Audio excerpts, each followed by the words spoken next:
So what are the specific demands of the race? Let's go from the beginning, right? Like, how do you set up on the block?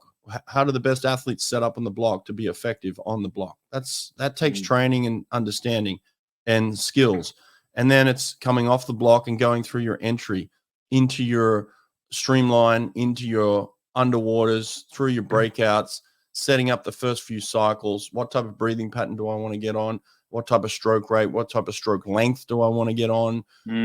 How fast do I want to go out? That manipulation between the full speed of 100 and then being able to back end it as well and finish that race, and then getting in and out of turns, coming out through, again, your underwaters and breakouts again, getting on a particular pace. So there's so much that goes into the specific demands of each race, right? You look at it and everybody's manipulating the race a little bit differently, which I think is so exciting about what we're about to see in Paris. You might have a girl like Molly O'Callaghan. She might not turn first at the 50, but she's got this back end that everybody knows she's going to swim over the top of them. So they're trying to figure out, well, how fast can I get out? How much length can I get on her?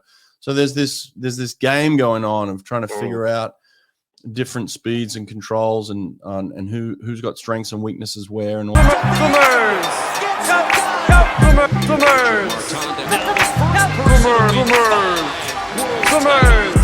Take your marks. Go.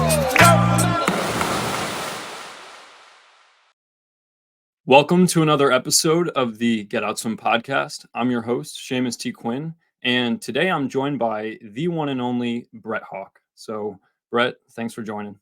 Hey, man, thanks a lot. What's the T stand for? The T is my middle, so it's a hyphenated last name. So the T is Chevik. It's Polish. Okay. But yeah, I kind of shortened it to, I've been doing that my whole life. I've been doing a T Quinn. Nice. So yeah. Seamus, isn't that Irish? It is Irish. Yep. So Okay. Seamus is a very Irish name. My mom's got the Irish roots and then my dad's got the Polish roots. So Nice. I got my first part and last part of my name is Irish and then that middle part is Polish. Beautiful. So, good blend, man. Yeah, definitely. I got to get to Ireland because I haven't met enough Seamuses around, the US. And I know if I go to Ireland, there's going to be a bunch. So me too, man. I'm one of those checklist guys, and Ireland's one of those countries I haven't been to yet. I've got to get to. So it's one of the last ones that I haven't been to. Oh, definitely. Yeah, and I've heard it's beautiful. So definitely cool. All right. Well, stoked to have you on. I was telling you this off air, but it's one of these surreal moments where I've been listening to your podcast really since you started.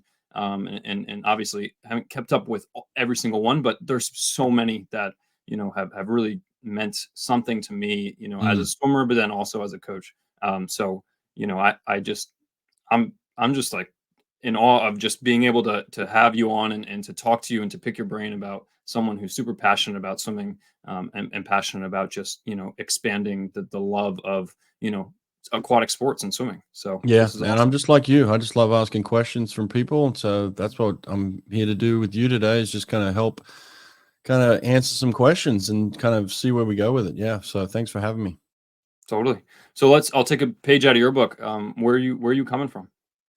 Good question. Yeah, I'm in Irvine, California. I moved out here last year, and just been the best move. I've lived in a couple of places in America. I've lived in Alabama, obviously, for many years, lived out in Delaware. I've lived in Boston, but the Irvine is the spot, and I've traveled all over America too. So I'm happy that I found the place that I feel most comfortable in.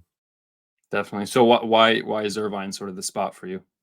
It's just got everything. It's got everything you need. It's well laid out. It's well planned. So big open roads, but it's nice and quiet. But it's far enough from the beach where you don't get that morning fog. Like out here, you just get sunshine the whole time. So we're about 15 minutes from the ocean, but I can get to the ocean if I need to. So beautiful beaches around here, good shopping, good food, close to the airport. So it just kind of ticks all the boxes for me. So yeah, it's a beautiful place. Love it. That's awesome. You a surfer? I was growing up. Yeah. It's one of those things where in Sydney, you just do it, it's everybody does it. So surfing wasn't a question. It was just what everybody did. So, but moving to America and living in Alabama for so long, it's something that I had to give up, both kind of physically and mentally as well. If you're constantly thinking about the ocean, which you do as a surfer, living in a place like Alabama can really mess with your head. So mentally, I had to kind of put it out of my mind for a while, many years. And so now living back close to the ocean, it's kind of creeping back in again. So even though it's super cold out here, you need a full wetsuit to get in the water. But yeah, I do love to surf. That's awesome. Yeah.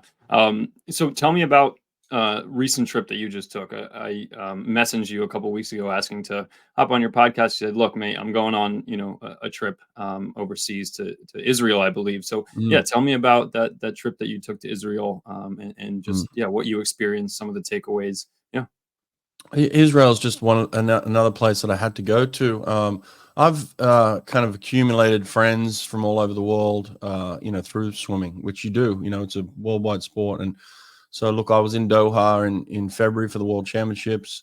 Never been to the Middle East before. That was my first time. And then on the back of that, went out to Israel a couple of weeks ago, kind of just in the nick of time before the real kind of some of the missiles were being sent my way to, Mm, but yeah, so I really feel for that country in that sense and what's going on and the whole region. It's a mess of a region, and the yeah. fighting. I'm not a fighter. I'm a guy that wants to go and spread knowledge and information and help the world of aquatics, and swimming. And so yeah, I was just out there doing coaches clinics, swim clinics. Got invited out by a friend of mine and spent a couple of weeks out there, and it was just incredible. Got to spend um, Easter Sunday in Jerusalem, going to visit where Jesus was crucified and ultimately buried. And so, yeah, that was just incredible experience, lifetime kind of experience. So, uh, loved it. Yeah, just all my trips are great. I've been traveling the world, especially the last kind of 6 months. Went out to South Africa, went out to Australia a couple of times, got to go home, and then, like I said, the Middle East and Israel. So yeah, it's been kind of traveling the globe, spreading the word on my sprint revolution that I'm into, and just helping people understand sprinting in general. Totally. Yeah, and take me back to Doha. What was the experience of Doha like, being on the pool deck, being in that just environment of a world championship, caliber meet? Well, I wasn't on the pool deck long. If you follow me, I got in Wow. trouble out there. I was only on the pool Oh deck for no. 2 days. um, Okay. I got invited out there by the organizing committee, and the organizing committee didn't fully talk to FINA or World Aquatics, and so they weren't on the same page with me being out there. So I was invited out to come out there and do some, just promote the event from their point of view. They hadn't told World Aquatics. I was doing some filming. They told me to shut it Right. down. I wasn't real happy with being told to do that, so then I didn't shut it down, and then I got into real trouble because I was.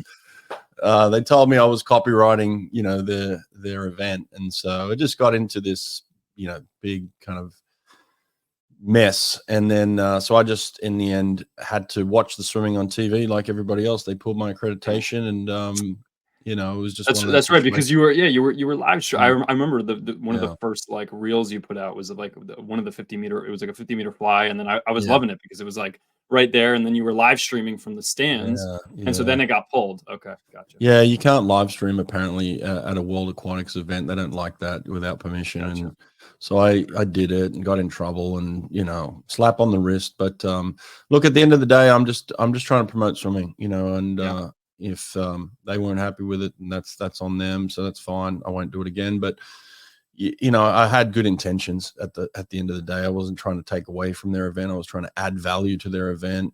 totally. But the powers that be didn't like it, so that's how it ended up. Can have fun on the pool. Yeah. Um, well, you're well traveled, obviously. I mean, you told me about some of the trips that you've taken, and just where swimming has been able to bring you, and the different clinics you've run, and just networking with different Mm. people. So, like, what is? Or I would phrase it as, like, what's a country, or a place, and it could be multiple, where you just see, like, okay, they're onto something. Like, they're, these coaches, this area, this program, whatever it might be, they're doing things right here. And maybe it's something that the US can take a page out of their book, or coaches here can take out a page of their book. Well, I mean, it's definitely Australia, right? Like, Mm, look at what the Aussies are doing. They're competing right now as we speak at the Australian Open Championships, which is kind of like a Grand Prix out here in America. It's not the trial event. It's just where the top swimmers are getting together and racing. They don't get a lot of racing in Australia, but They're doing it now. And so look, we're just seeing what the Aussies are doing. They're doing a fantastic job of really advancing the sport. They're using all of the availability in terms of how to get better, right? Like they're using science, they're using psychology, they're using the physical therapies, the recovery modalities. They're doing strength and conditioning really well. They're sharing ideas amongst coaches to get better. So they're just working really well together. So you're just seeing Australia have this resurgence again in world swimming.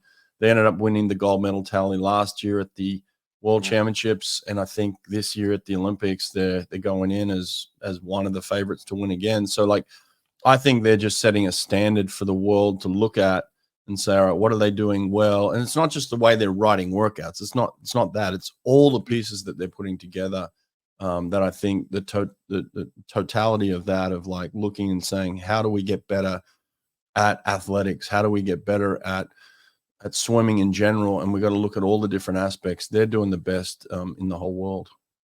And like, where do you think that like stems from? Is that mostly from the coaches that are organizing this, or is this from like we just have more resources that we're actually putting into this for our athletes, and the athletes are buying in, or because I know in like the U.S., I mean, we have this collegiate, kind of this collegiate system that is amazing. I mean, international swimmers are coming to college here from all across the world, and it's like hyper competitive.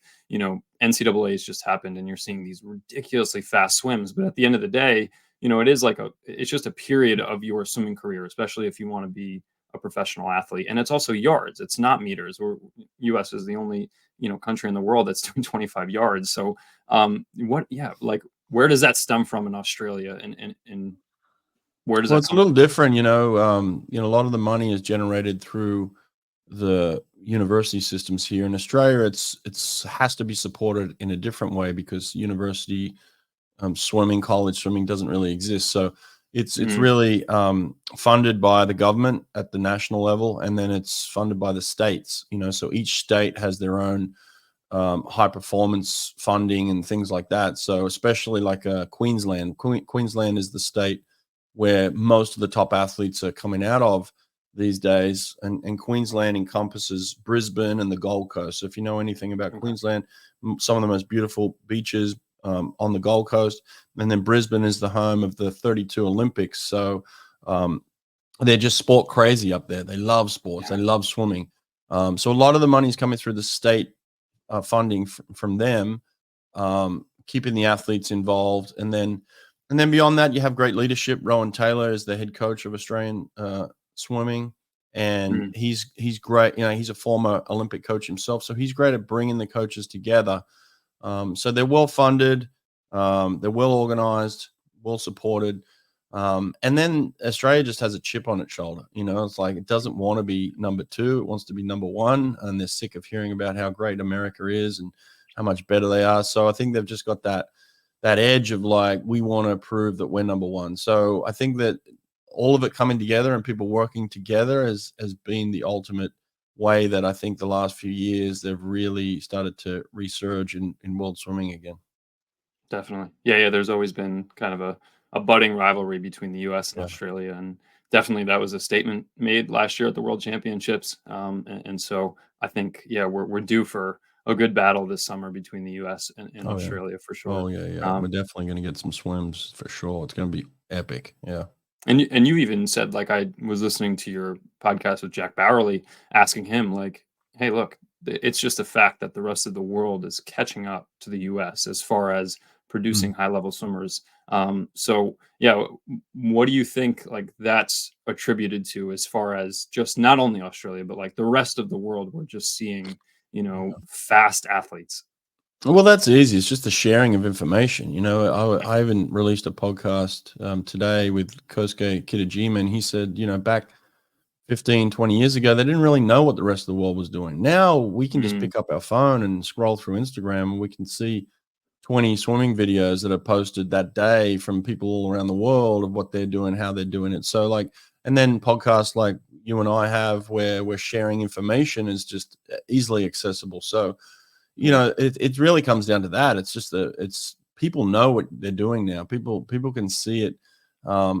Guys like me who have philosophies and ideas on how we can evolve and change, even sprinting, and just putting those ideas out there and sharing those ideas. That's what I'm doing. And so it's really advancing the sport so rapidly, and everybody has access to that around the world now. So it's not a matter of what is the US doing anymore. We know what you're doing, and we can watch it, Yeah, absolutely. Well, and then talk to me about, sort of one of your main philosophies right now, the sprint revolution, what you're wearing on your shirt Mm, there. mm, I've followed sort of your marketing and promotion of, the tagline sprint revolution. And just the other day you posted a little Instagram snapshot mm, of, what is the sprint revolution? And then I'll just right. read some of these for our listeners. You Mm, said, understand, value, and implement sprint training for sprinters. yeah. Train for the specific demands of the race, i.e., Mm, like 50s, 100s, or 200s. And then identify sprinters much earlier than we are currently, and train all 4 strokes for specific speed. And lastly, swim slow every day with great technique. So I liked those bullet points, you kind of laying it out. Like, you even listed like people demand oversimplification. And so it's right. like listing those out. I liked that, but yeah, expand on it. Like what does sprint revolution just mean to you, and even expand on some of those points.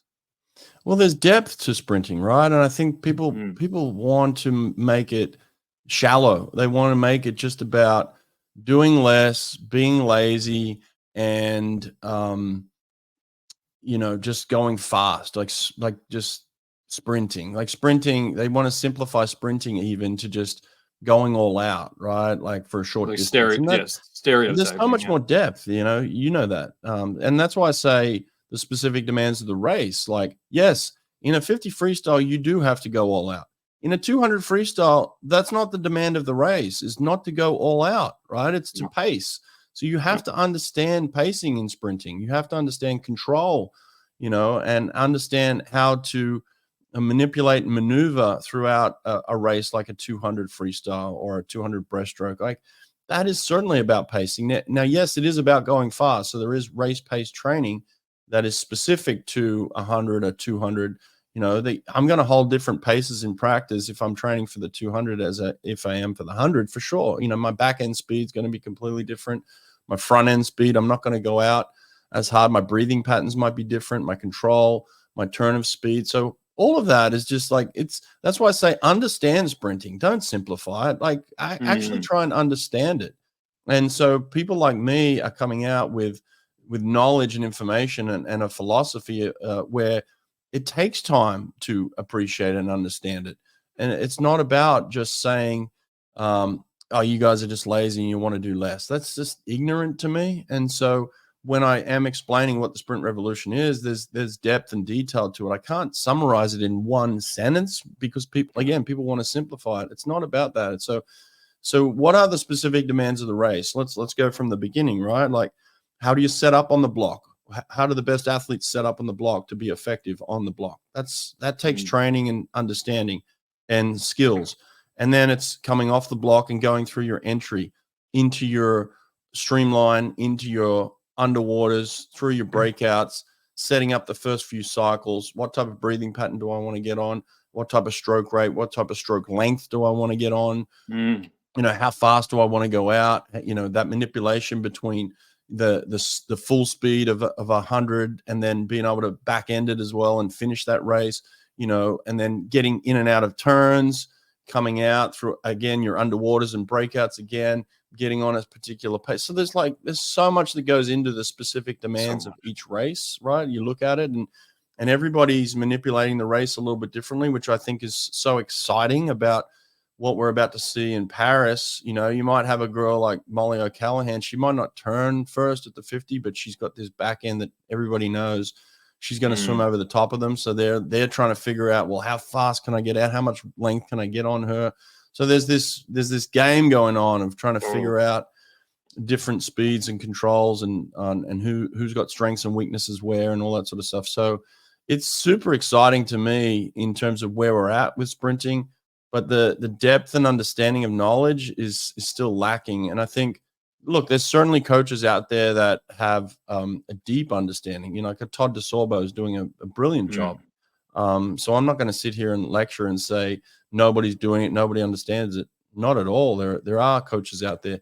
What I'm doing is sharing that information, sharing that knowledge. Todd is too busy to be able to do that. You might be able to walk in and film a practice or whatever, and he'll let you do that, but he's not going to sit there and give you the full philosophy and the breakdown of how to understand it, how to implement it. And so that's kind of what I'm trying to do. I'm trying to be that person, that middleman in between of those people.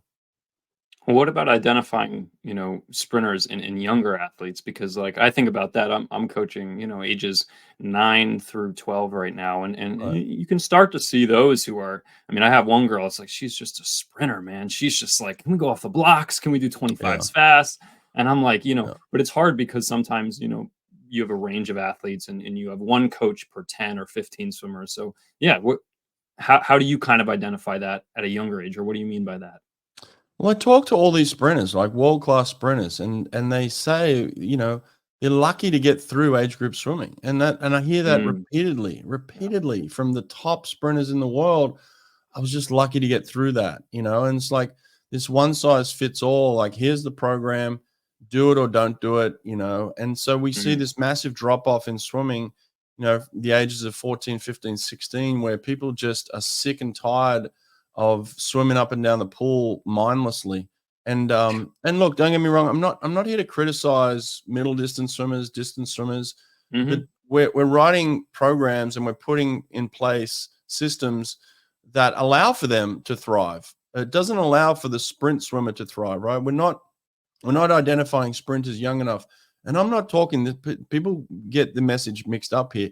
They think I'm saying we need to identify a 50 breaststroker, a 50 butterfly, a hundred backstroker. I'm not saying that at all. What I'm saying is if we regard 50s, hundreds, and 200s as sprint, we can identify sprinters. That's not hard. We can do that at a younger age. We can identify people that are going to swim 50s, hundreds, and 200s, right? But what we're doing is we're putting them in programs where everybody has to train for the 400 IM. And that's a Mm. problem to me. And we're not identifying them until 18, where they go off to college and say, well, now you can specialize a little bit more. I think it's way too late.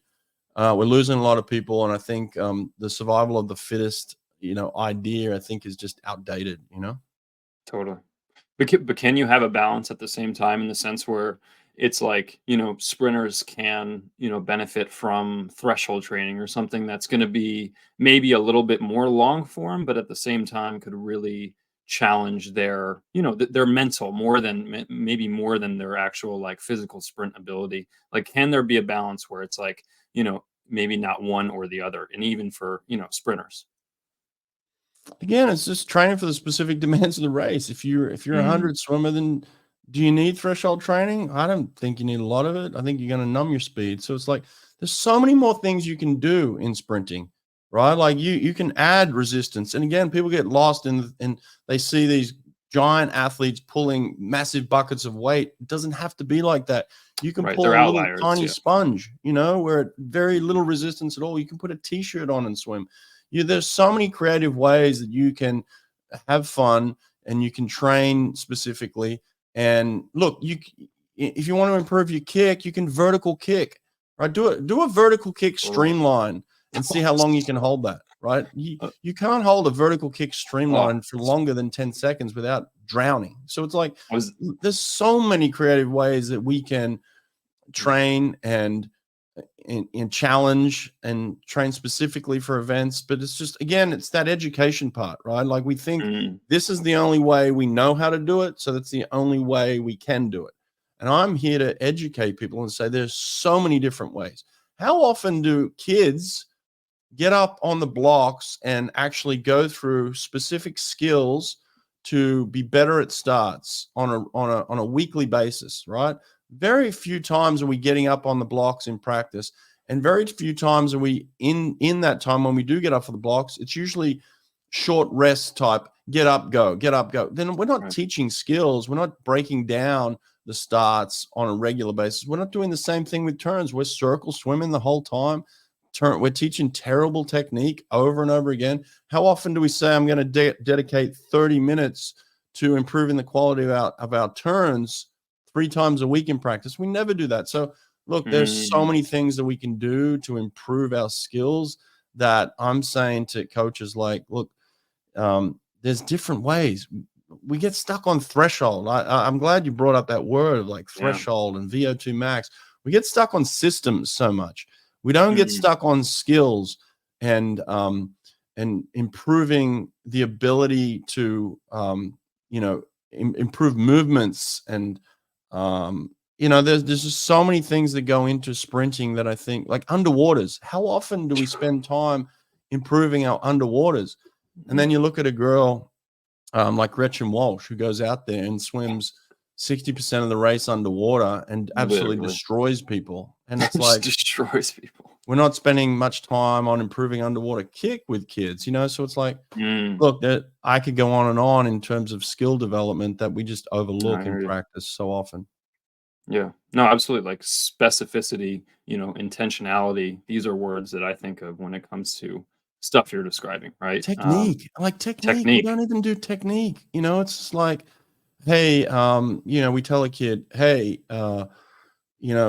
lift your elbow. That's like, it's just like, I see just lazy coaching going on. We don't understand technique. We don't teach the quality of technique. Like, there are so many things that I could do for freestyle to break down freestyle, starting from a body position to all the way, there's body position, there's head position, there's rotation, there's catch, there's pull, there's timing, there's recovery, there's adding breathing, there's kick. Like, there's so many different layers of skill that you can break down each day to make improvements on even just one stroke. Imagine that for 4 strokes. Like, the amount of skill work that you can do. We don't do skill work in practice. We swim up and down the pool to get as much yardage in as possible, and we think that that's skill development. That's not skill development. Yeah. Well, yeah, it's like, even if coaches do have the knowledge of, the importance of like technique, they're, like you said, it's laziness. Like, it's like, nah, we're not holding that the same value as we do work, right? So it's like, coaches are afraid to maybe spend 30 minutes of a practice on turns or 30 minutes on underwater breakdown or whatever it is, because they're afraid that they're missing, too much time of work, of like putting in, threshold work or something that's going to like build their endurance or build their base. But at the end of the day, you're like, well, look, if these kids are committed to coming 4 to 6 times, 7 times a week, like, they have plenty of time to put in work. Like, we can break it down. That's what I try to think about when I'm club coaching, Look, I go into programs all around the world. I'm not picking on America or anywhere. I go into club programs all around the world. And the first thing I have to reinforce is streamline, because they're doing things wrong. Like, they're doing things wrong. And the value of this, they're not putting any value on the quality of the streamline, and when you get to the highest levels, the top athletes value that. There is a value on streamlining. They don't dismiss it. It's not unimportant to them. It's very important. The faster we all want to swim faster. The first thing you look at is, how far am I streamlining? What's the quality of my streamline? And we're not putting any emphasis on that for kids, So it's like, as a college coach, I had to retrain that all the time. I had to spend the first 6 months retraining poor technique.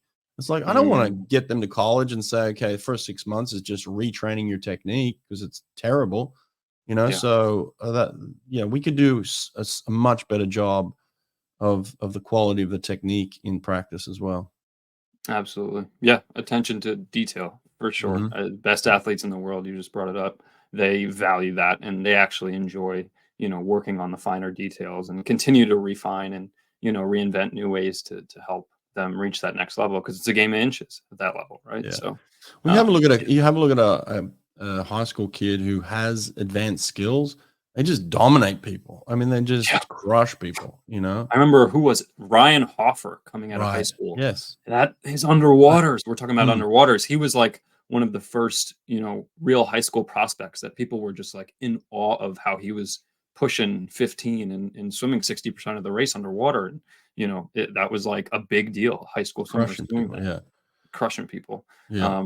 So yeah, absolutely. I mean, I could keep going on about this because it is really important, but I think, we touched on some good stuff that hopefully people will take Well, into it's about account. education. I want people to Yeah. educate themselves on how to swim faster and don't get lost in the fact that it's just about, like people want to compare it to USRPT. And I don't know much about USRPT. I just know that it is a philosophy built on going fast often. And to me, Yeah. it's like, well, would you eat pizza every night for dinner? Like you want to have a balanced diet. And so for me, it's like there's so much more to food than there is just eating one type of food. So it's like understanding and putting that all together takes time and detail.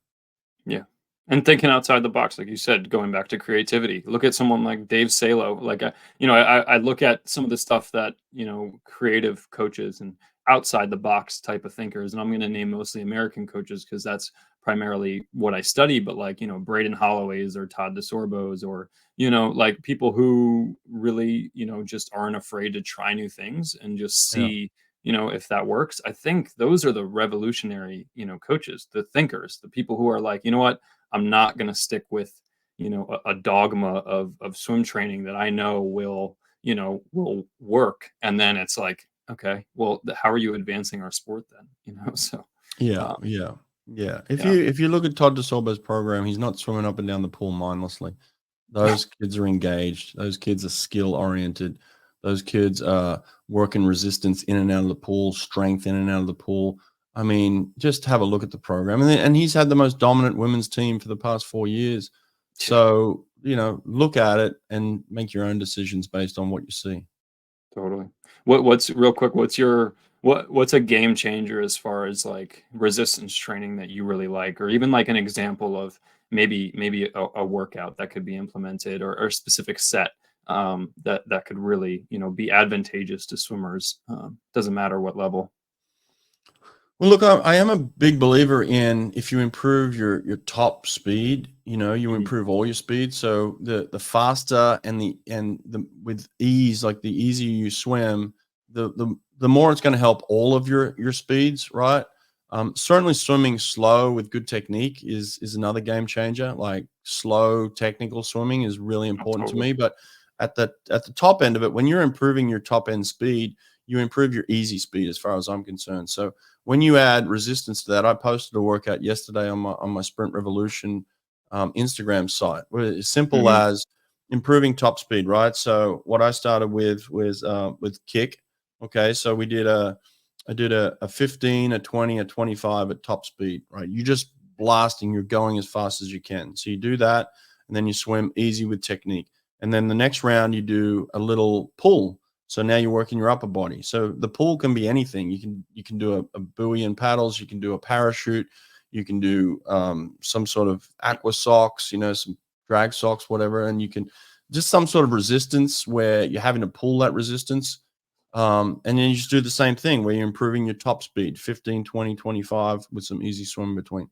Then you go and do some overspeed. So you put the fins and paddles on and you do the same thing and you go through that. And then you take all that equipment off and then you go through a dive sequence where you do a dive 15, dive 20, dive Yeah. 25, and you do 3 rounds of that without any resistance. So it's like, Mm. yeah, adding the resistance for the strength and the power, and then applying speed to that through, specific technical, getting off the blocks, getting through your breakouts, things like that. So, look, that's a set that I would do often of just improving top end speed, improving power, and just improving your skills. And I think if you do that, often enough, it doesn't have to be, 3 times a week to do a set like that, but you do that once every week or once every 2 weeks.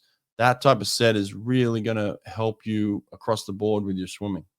Mm. Yeah, I like it. The progression of, distance and then combined with speed and then Yep. fusing the two to actually get some top end, Hmm. swimming put together. I like that. That's really nice. Yep.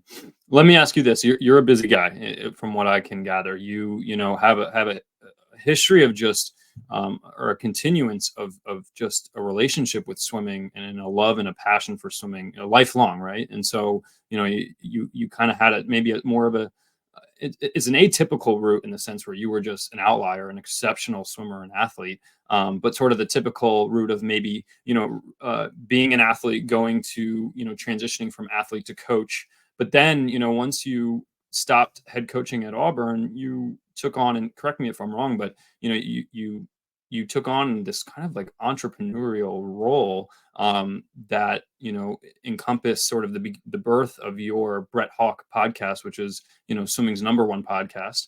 And then you kind of blended that into, okay, now I'm going to really market myself as the guy. I'm going to be someone who's going to push the sprint revolution. I'm going to sell merchandise, apparel. I'm going to put out workouts that people can invest in. And, I'm going to have individualized coaching available, online coaching. And so you're doing it all. And so I guess my question is, how do you manage it?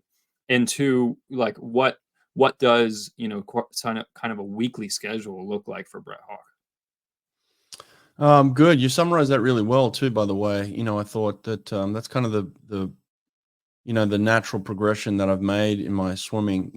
Look, at the end of the day, the reason why I got into coaching is because I wanted to share my knowledge and experience with athletes. And I was able to immediately click with a couple of top world-class athletes who needed my knowledge and experience and just give them that little edge, right? So I was able to have success very early in coaching because it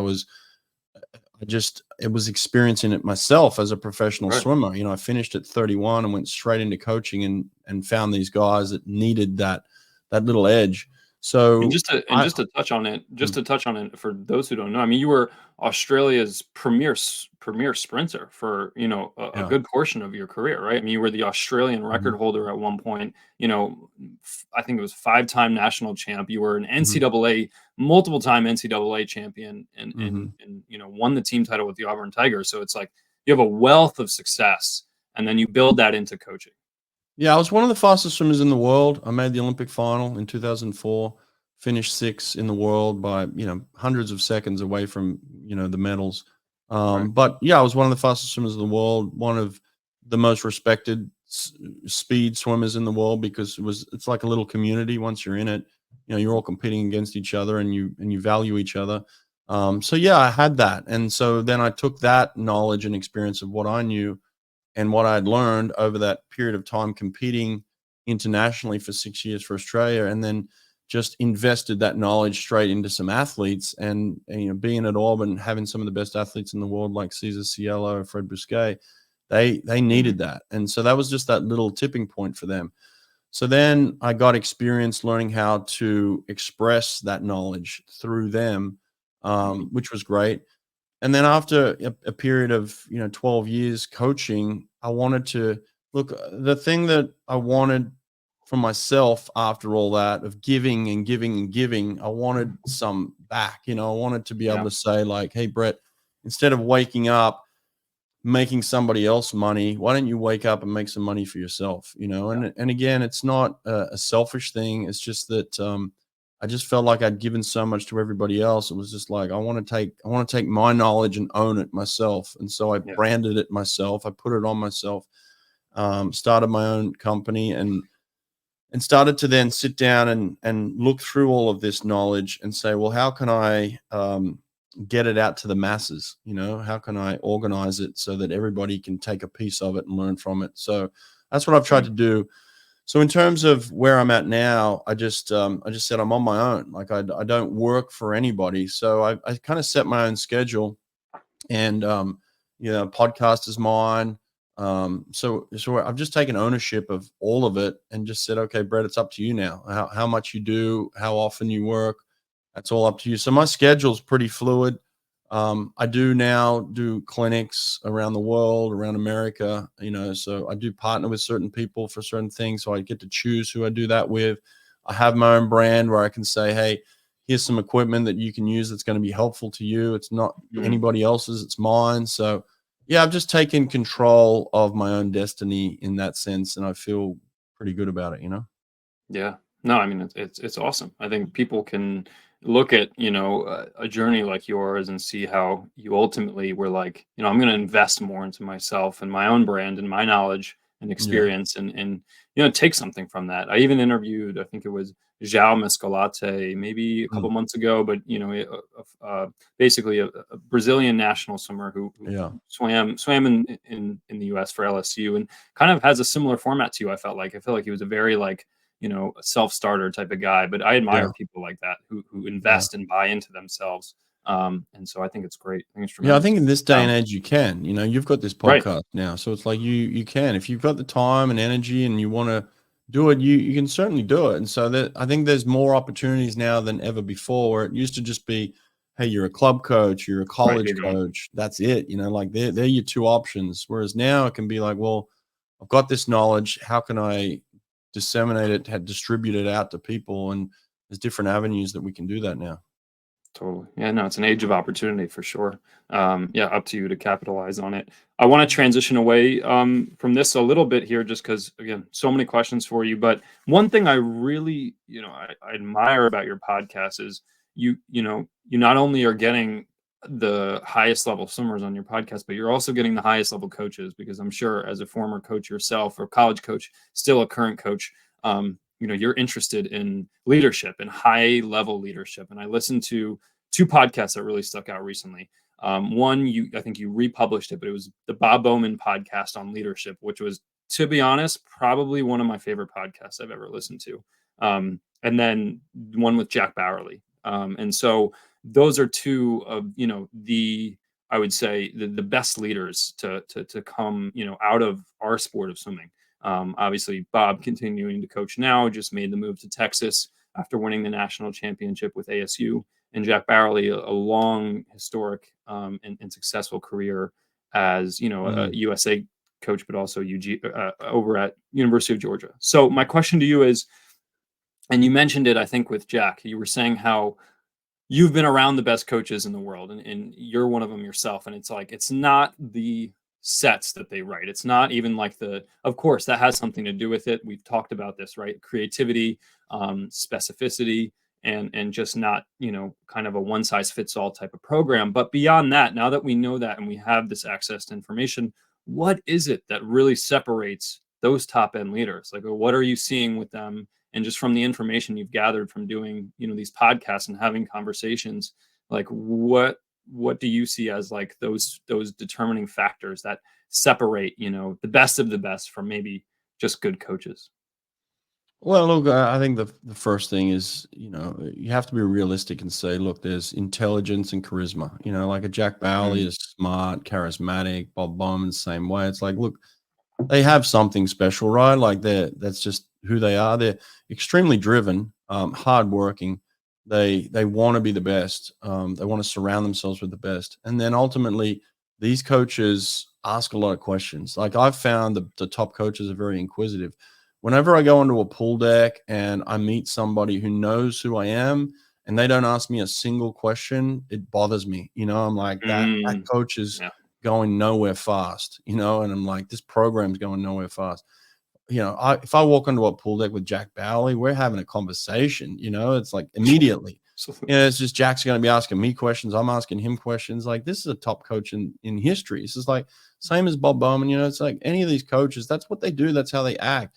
Whenever you meet somebody who's it's totally insecure in themselves and think, pretend that they know everything and don't want to ask you anything, that bothers me so much. I'm like, Yeah. you could be so much better if you just ask questions and Yeah. share ideas. Mm, And that's what I do with my podcast. It's like, I know a lot. I'm really good. I can out argue anybody. Trust me, especially when it comes to sprinting. I'm very confident. But mm. when I'm on a podcast and I'm asking a sprint coach like Braden or Todd or someone like this, I'm just shutting up and I'm listening and I'm asking Yeah. questions because I want to learn as much as anybody. So that's how I feel about it. And that's what I feel like the best coaches do really well. That's the separating factor. Mm, I love it. Yeah, that you use that word inquisitive. I like that because I think that's a good point. That's a strong point. Like, even if you are really confident in what you know and you're, a longtime coach, like someone like Jack Bowerly, like just being able to continue to be curious and ask questions, like and just shut up and listen at the end of the day, that is what's gonna, impact a growth mindset, right? Something that is going to, lead to continual growth and continual, just evolution of your own coaching. And that goes through life too. Like even, some older people in my life, like, grandparents, I'm like, how are you so sharp at Right. your age? And it's like, Right. because I'm curious, I'm still asking questions. And Yes. I think that's such an important thing, to keep throughout your life. Don't be a know-it-all. No one likes a know-it-all, So Yeah. um And I think the that's other thing great. with those people too is like, look, I understand the problems. Don't give me problems. Give me solutions. They surround themselves with Yeah, people and they say, give me solutions. give Like me let's solutions. find the answer here. Let's find a way through this. And so they're really good at challenging people to do that as well. They don't want people around them that are going to bring them down and just and find all the problems. It's like, let's find the solutions here. So they're very solution oriented. Absolutely. Okay. Well, good. So moving on, I want to, well, let me just gather this really quick. All right. So moving into Paris, right? This is a big, Olympic year. Olympics will be hosted in Paris this summer. And so I just want to ask you, like, when you look ahead to Paris, what are maybe some like major storylines? Obviously, we discussed sort of the team battle between like Australia and the US, and that's going to be huge leading in, obviously, to see what the rest of the world's going to do. Powerhouses like China as well, coming onto the scene. But like, what are some races, maybe some storylines that you're excited for the lead up to Paris? Well, again, if I'm just going to get stuck in what I love and Yep. what I'm obsessed with, it's obviously the sprint events. And like, how can you pick a winner in the 100 freestyle for men and women? How can you pick a winner in the 200 freestyle for men and women? Like, it's Yep. just so deep now. So deep. Same in the 50. It's like it used to just be, oh, this person's going to run away with it. Now it's like, man, there's 5 or 6 people. So just the intrigue of the depth of where we're at. I'm probably going to spend more time thinking about the 100 freestyle. Like it's just so deep for men and women. There's so many Mm, quality swimmers out there. Maybe there's a little separation on the women's side with some of the Aussie girls are really, really strong. But then you've got Siobhan Jorge, who's Siobhan. Oh my God. Yep. incredible, so she's out there. So there's players, but the men's 100 freestyle, I mean, how intriguing is that? There's literally I can name 8 guys that could win that race, and Yeah. you Name some of them. you've never been able to say that in history, right? Like, so, well, you've got your Chinese swimmer who just broke the world record, World right? record. Yeah, like he's phenomenal. You got David Popovich, who was the former world record holder, who, um, you know, where is he at? What's he doing? How good is he going to be? We know he's good. How good is he going to be? Let's just look at America. You got Jack Alexi, who performed really well last year, who's doing some phenomenal things. Caleb Dressel's obviously back in business. He's a dad now, so he's got that dad strength that I had when I was swimming. So it's like, yeah, there's players on that side. Mm. I mean, there's just so many guys. You got Kyle Chalmers. Kyle Chalmers is a beast, right? Like Beast. He's coming. he's He's coming. yeah. Yeah. You got Milak. Milak is back as well. Milak. Yeah. Oh, that's right. Milak. Are any of the Russians going to swim? Kalashnikov? I don't know. Like Mm. I'm not sure where the Russians are at. They can Yeah. go. We're just overlooking guys, but there's so many of them. There And are. it's just so Yeah. deep. And I think it's going to be intriguing. Well, the first thing that's going to be intriguing are the trials, like who gets there, who gets to the Olympics. So Yeah. who's going to be your top 2 guys That's in step America? one. Yeah, I don't Totally. know. Like the No. American trials are going to be hot. The Aussie trials are going to be hot. So it's like, yeah, they're coming in the next few weeks. I think the Chinese trials start this week. So that's going to be interesting. Yeah, just like the next few months is just trials after trials. So it's going to be pretty Yeah. cool for swimming to watch it. Yeah. No, absolutely. And then the women's yeah. 400 free, I think, is just one of those events. You got Ledecky, you got Mm, Summer McIntosh, you got Ariane Titmus. Titmus, Yeah. again, that battle between the top 3 titans in that race is just epic. So I think again that's going to be one of the swims of the meet. You got the men's battle now. Like the men are getting super deep. They're getting close to breaking 340 now. Like you had a Mm-hmm. couple of Aussies yesterday go 341. So it's like Wow. how intriguing that race is going to be. So yeah, the men's distance races, I've never really been into them too much, but the depth in the distance races, like again, there's probably 6 or 7 guys that can win, those distance swims. So it's like that's super intriguing. So yeah, I think there's a lot going on. I think it's going to be a great great Olympics in Paris for sure. Totally. There any you think just world records at sort of that are going to be threatened as far as, I mean, obviously the name we haven't mentioned, but who's going to be, probably stellar will be Leon Marchand, challenging for, Right. just more world records in sort of his home country in Paris, or in France. But yeah, are there any like world records that you see? Like, will the 50 free world record get broken this summer? Maybe in the summer. I don't know about the Olympics. I think it's very Mm, difficult to break a world record in Olympic Games, but possibly, I mean, they're peppering it. Cam McAvoy's there. You've got Ben Proud, you got Bukov, you got Flo Manadou. They're probably the top contenders to possibly break the world record. So, I mean, it's been around now since 2009. So to say it's yeah. definitely going to go this year is probably not accurate, but Mm, they're certainly going to be right on top of it again for sure. It would just be nice to get someone back under 21. Like we've only seen 2 guys do it, so I want to see yeah. somebody get under 21 again. Absolutely. You think Caleb Dressel will return back to top four? I mean, he is the defending champ in both 50 and 100 freestylers, and I mean, it's only more stacked, right? Like you mentioned, Cam McAvoy, Vlad Bukov, who upset him at the World Championships, and then you got obviously Flo Manadou and Ben Proud. So it's like, you think he could rise through that cream of the crop and defend, or is it too much of a long shot? I think it's a guarantee his fly is going to be on and he's going to be the Oh man to yeah, beat. I think there's yes, absolutely no question of that no his question. fly is on. His freestyle a little bit more questionable. There's so many players these days. There's so much depth. Um, and he's you know he was always good. He was he was always good, but now there's like a bunch of guys that are good, at the Yeah. same level, that 47 flat, that 21 low. There's a bunch of guys now. Like he had some separation in the past, whereas if he was to get back into that form, even just to get back there, now you're going to be met with 5 or 6 guys that are right there with you. So that's the challenge on that. But the fly, I think, is unquestionable. I think he's the man to beat. Unquestionable, for sure. There's only 2 guys that have gone 49, and Milak's on his way back to that level. So yeah, I think that's where it's going to be. There's some small questions on his freestyle, but no questions on his fly. Yeah, absolutely. Another guy I'm honestly going to look out for is his training partner, Josh Leendo. Like, just based off Right. that NCAA's, like his Yeah. fly, particularly like that Mhm. 100 fly, I feel like he could make a run right next to him, right? So, Yeah, and of course I mean, Milak. there's a So, bunch of guys in the fly that can swim a 50 low now. Like yep, you got to be right on that mark.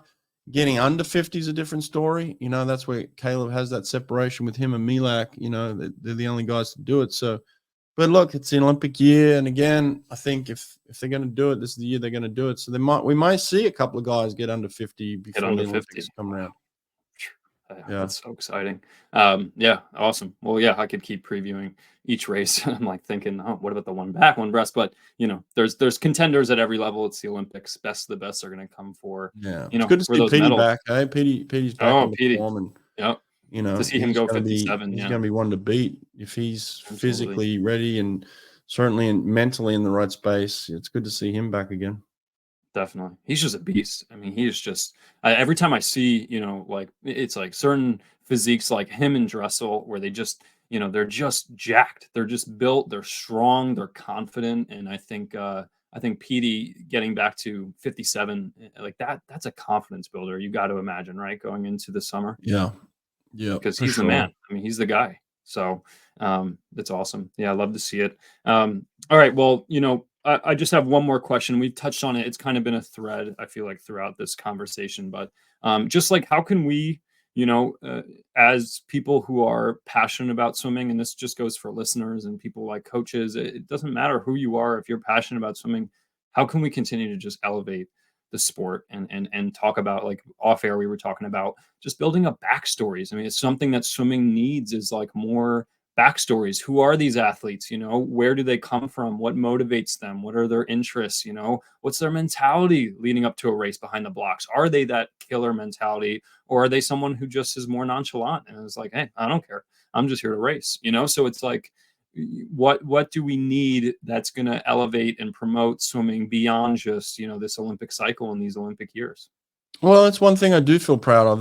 There was no swimming podcast before I started None. mine. Just didn't exist. And so to create that and then see someone like you at the back end of that, like catching on and doing your own thing and just creating conversations and putting these out for the public to listen to, and you just being so knowledgeable yourself and having your own ideas, and like, and it spreads, right? Like the more people see it, the more people want to do it. So like people like you are popping up left and right now, which is fantastic, right? Like we need more of that. And so that's why I'm on your show, because it's like I'm an advocate for that. We need more people. I don't want to just be the only one out there doing it, and it's certainly not the case anymore. So that's how we grow the sport, is by independents like us. We can't wait for the big publications to say, oh, they're just going to do it, they're going to take control of it, because then it's just done their way. Whereas you can take this wherever you want to take it. It's yours. No one can tell you what to do. So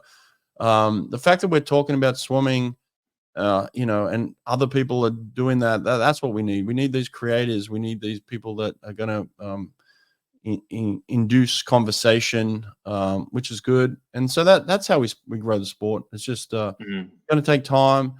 But it's nice, when World Aquatics banned me from the stands because I'm filming races. I mean, that's not going to last forever. You can do that once. You can get away with that once, but like, if you look at the UFC and the way that they've grown and what Dana White is doing, he's embracing people like me. He's bringing them in and saying, make us better, promote us. We're going to support you. We're going to love on you. We're going to give you tickets. We're going to give you access. And we know we don't own you. We know you're going to say whatever you want. It's yours. But you're supporting us and you're helping us grow. When World Aquatics and other organizations like that have that type of mindset, that's when we're going to go to another level. Stop trying to keep it in-house and control it and own us and beat us down. And the more we fight against that, I'm telling you, we'll make some breakthroughs eventually. And if I'm going to be the fall guy for that, then I'm okay with it, Definitely. Yeah. No, I mean, yeah, to get away from, like you said, just the bullying factor that something like World Aquatics would have, where it's like, we're the organization, we're running the show, and we don't want anyone coming in and trying to do their own thing or disrupt it. Meanwhile, you're only just spreading the love and the discourse around it. I mean, when I saw your reels, I was like, oh, this is awesome. And you had some music going, and it's like, that's what we need. Why are you trying to shut that down? That's only, No, and credit to USA Swimming. They're going to do that at the trials this year. They're going to open it up to broadcasters and influencers, and they're going to have kind of like a section for people like us where we can come in and do that. So credit to USA Swimming. That's going to be the first time that anybody does that. It would be pretty cool. I love that. Yeah, get more media coverage. Get these swimmers, accustomed to people asking them questions, right? Yeah. That's part of it. That's how you grow professional sport. So, yeah. No, I love it. All right. Well, I got a couple just last kind of final questions for you. Number one, who are your favorite UFC fighters? I mean, it started for me with Conor McGregor. Obviously there's some things outside of fighting that, I haven't always loved about him, but in terms of like his mentality and his approach and his growth in the sport, like I was just fascinated. So definitely Conor's up there with me, up there for me. So, I'm always going to follow him. I've been to a number of his events live, and just been in awe with the way that he handles it. And so that's been cool to see. I mean, Dustin Poirier is another fan. I'm a fan of his, like just the way he's handled his ups and downs. So he's a beast. Yeah, I just love the stories associated with these guys. They're fighters, and in and out of the cage, they're fighters in life. And so, yeah, I love to follow that.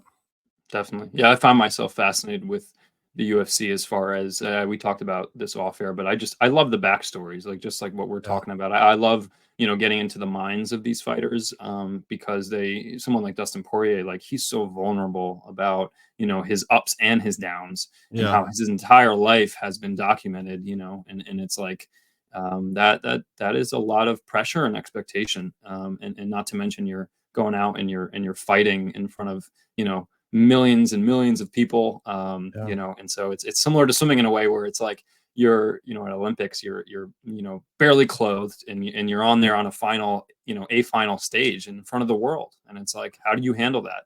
What's the mindset for that? So I Yeah. think there's parallels, obviously not in the competition of fighting versus swimming, but at the same time, mentality wise, there's parallels.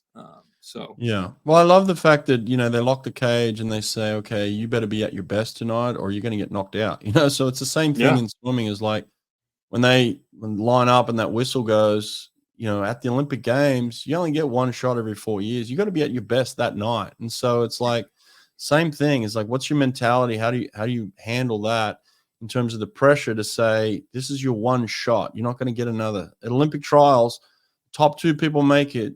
Everyone else is going to watch it on TV. So you got one shot at this thing, and they're not changing the event because you wake up with a headache that day. They're Right. going ahead, rain, hail, or shine. So you better be ready to perform at that moment.